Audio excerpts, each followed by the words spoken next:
Handedly saved all our asses by doing what I do best, talking my way out of trouble. This was about 2 months ago, right after we cleared that shopping mall in Savannah. We're making our way through this upscale neighborhood, and when I say upscale, I mean the kind of place where people have 3-car garages and irrigation systems for their lawns. My kind of neighborhood, you know? Anyway, we're moving house to house, looking for supplies and a safe place to hole up for the night. Ellis is going on about some story involving his cousin and a riding lawnmower. Coach is talking about finding a kitchen with a working stove, and Rochelle's doing her responsible team leader thing, checking corners and watching our six. Me? I'm admiring the architecture. These houses had real character, crown molding, hardwood floors, wine cellars, the kind of places I used to case back in my, let's call them my entrepreneurial days. So we come across this absolutely gorgeous colonial mansion. I'm talking marble columns, circular driveway, probably worth $2-3 million easy. The kind of place where old money goes to feel superior to new money. Now that, I say, is what I call shelter with class. Ellis goes, "Looks fancy, Nick. Bet they got one of them big bathtubs with the jets and everything?" And I'm thinking, finally, someone who appreciates the finer things in life, even if it is Ellis.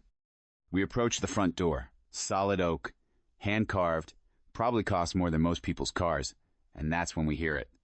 This low, rumbling sound coming from inside the house, like someone dragging a refrigerator across a marble floor, but deeper, more ominous. Coach stops dead in his tracks. Y'all hear that? Rochelle's already got her weapon ready. That doesn't sound like regular infected. But me? I'm thinking this is just some rich asshole's home security system, or maybe a generator in the basement. Rich people love their backup power systems. So I walk right up to the front door like I own the place. Relax, people. I've been in plenty of houses like this.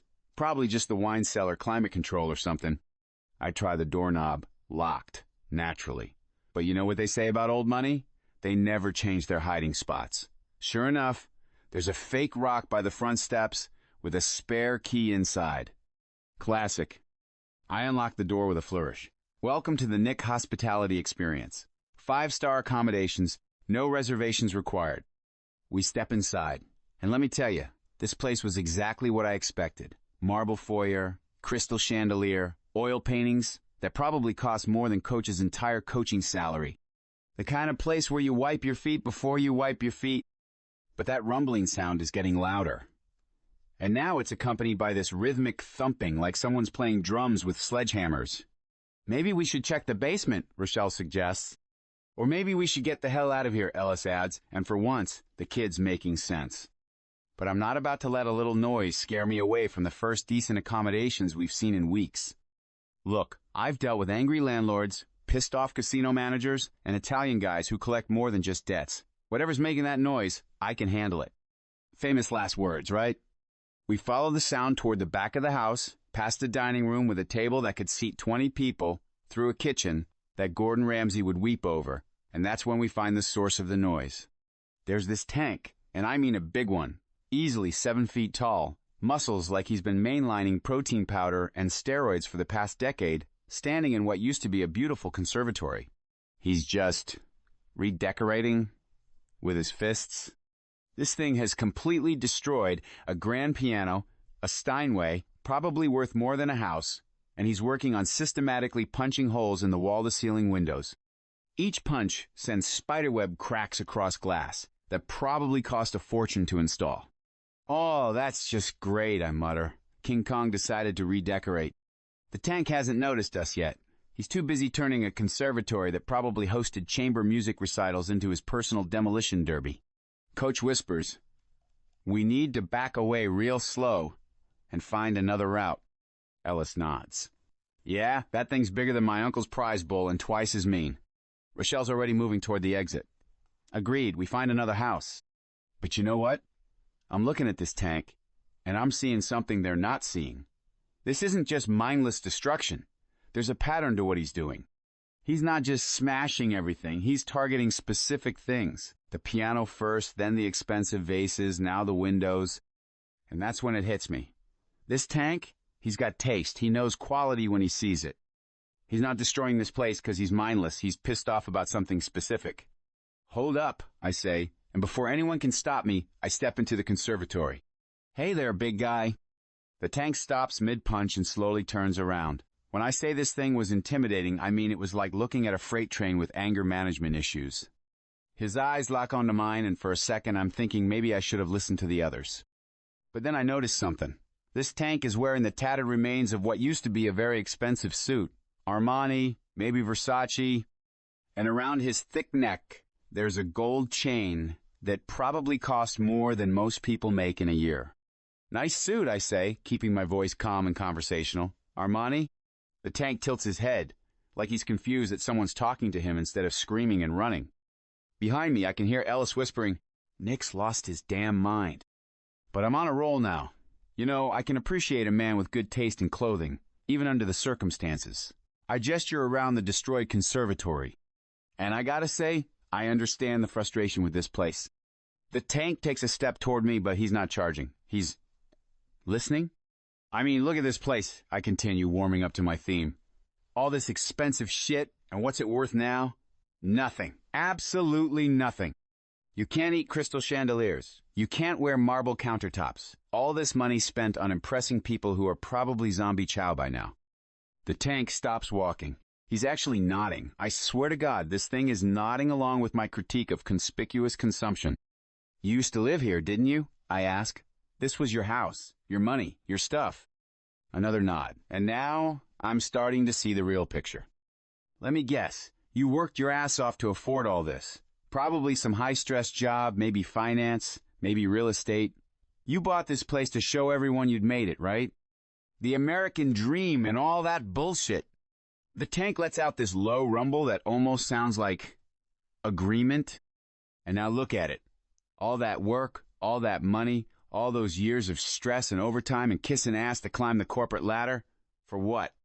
So you could end up as a walking muscle monster in your own conservatory, punching holes in windows that cost more than most people's cars. I take a step closer. Behind me, I can hear Coach muttering something about me having a death wish. You know what the real irony is? I continue. You're probably the first person to really enjoy this place. I bet when you lived here, you were always too busy working to actually spend time in this conservatory. Too many meetings, too many conference calls, too much time making money to pay for shit you never had time to use. The tank's shoulders slumped slightly. If I didn't know better, I'd say he looked sad. But here's the thing, friend. We both know this tantrum isn't solving anything. You can punch every window in this house, destroy every piece of expensive furniture, and it's not going to change the fact that the old world is gone.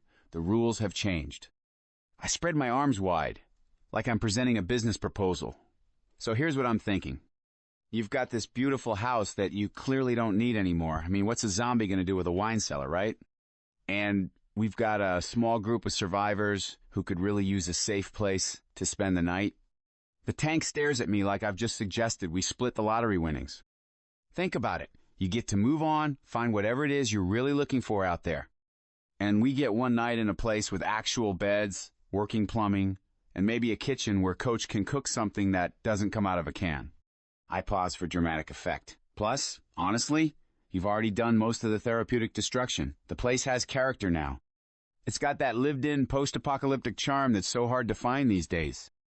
The tank considers this for what feels like the longest minute of my life. Then, slowly, he walks over to the remains of the grand piano. He picks up a piece of the wooden frame and hands it to me. "What's this for?" I ask. He points to the windows, then makes a hammering motion. "You want me to finish what you started?" A nod. Fair enough. Consider it a gesture of good faith. So there I am, in a multi-million-dollar conservatory, taking a piece of a destroyed Steinway and smashing out the remaining windows while a tank watches approvingly.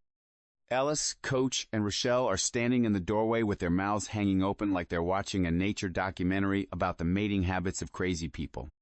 After I finish the last window, the tank gives me what I can only describe as a respectful nod. Then he walks past us, through the house, and out the front door. Just like that. We ended up spending 3 nights in that house. Best sleep we'd had in weeks. Found a working generator, a fully stocked wine cellar, and Coach discovered a spice rack that made him cry actual tears of joy. "How the hell did you know that would work?" Rochelle asked me on our second night there. "Simple," I told her. "Everybody's got a price, and everybody's got a story. Even the undead. You just gotta figure out what they're really angry about. Ellis shook his head. Nick, you talked a tank out of killing us by giving him real estate advice. Psychological counseling, I corrected, with a focus on post-consumer capitalism grief therapy. Coach just laughed. Boy, you could probably sell ice to an Eskimo. Please, I said, pouring myself a glass of wine that probably cost more than Ellis's truck. I could sell an Eskimo to an Eskimo and convince him it was a good investment. And that, my friends, is how Nick the negotiator saved the day. Not with guns, not with explosives, but with the lost art of actually listening to what someone's trying to tell you. Even if that someone happens to be a 7-foot-tall rage monster with a real estate complex,